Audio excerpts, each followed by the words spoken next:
how to embroider the Danish knot. The Danish knot is a raised triangular knot that sits on the front of the fabric and is a decorative knot. So to make this stitch, we need to think of this as a triangle. We want to come up at the top of our triangle, pull our thread through, and then we make a straight stitch down the right side of our triangle to the bottom right-hand corner.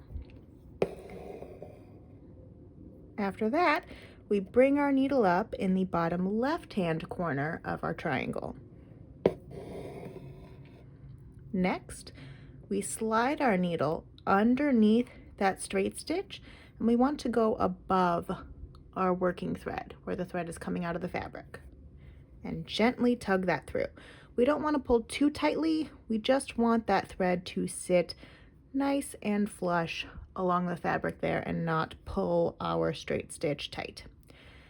Next, we are going to slide our needle underneath our straight stitch again, and this time we want to go over our working thread because it's creating almost like a loop here.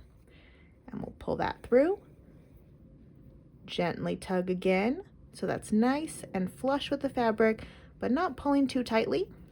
And to finish the Danish knot, we bring our needle back down in the bottom left-hand corner where our thread is coming out of the fabric.